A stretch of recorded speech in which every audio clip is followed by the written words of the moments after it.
হেলমেটে আজকে একটা Mount setup করব, যে মাউন্টটা মোবাইল প্লাস ক্যামেরা দুইটাতেই ইউজ করা যাবে। এইটা হচ্ছে একটি মাউন্ট।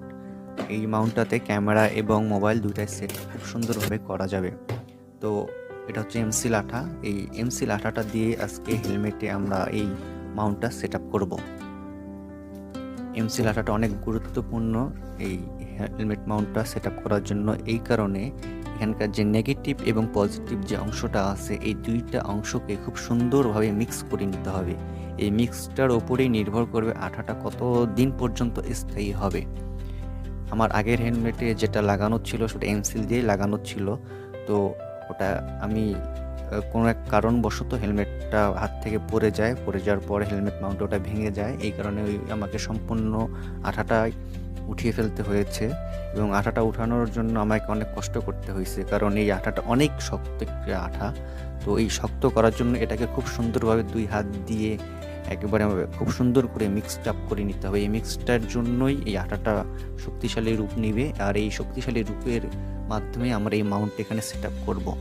আর মাউন্টটা যদি খুব সুন্দরভাবে এখানে আটকে না থাকে, তাহলে আমাদের একটা রিস্ক থেকেই যাবে।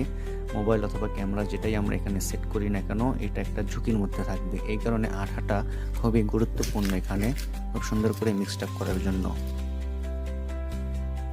তো আঠাটাও সম্ভবত এখানে হয়ে গেছে।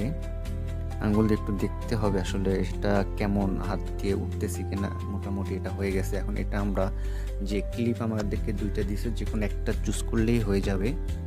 ক্লিপের মাধ্যমে আমরা এই আঠাটা প্রথমে আর কি সেট করব, দেন আমরা এই ক্লিপটা সম্পূর্ণ হেলমেটে সেট আপ করে দেবো। তো প্রসেসগুলো আস্তে আস্তে এখানে সম্পূর্ণই দেখানো হবে। এই প্রসেসটা যদি ফলো করা যায়, তাহলে যে কোনো মাউন্ট যেগুলো এমসিল দিয়ে লাগানো, সেম প্রসেস আর কি এটা কাজে আসবে।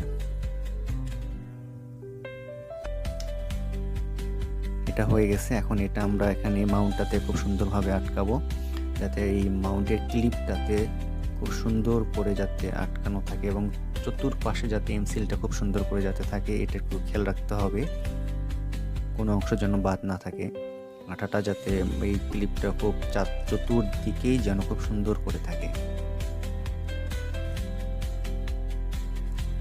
ফাঁকা অংশগুলোতে আঙ্গুল দিয়ে দাবে দিতে হবে, যাতে গ্যাপগুলো পূরণ হয়ে যায়, এবং নিচে কোথাও যেন ফাঁপা না থাকে, এটা কি খেয়াল রাখতে হবে।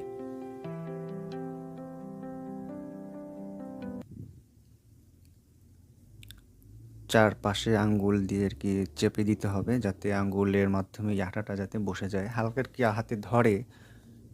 তো আগের মাউন্টটাতে যেটা বলতেছিলাম আর কি, আমার যেটা ছিল ওইটা উঠাইতে আমাকে অনেক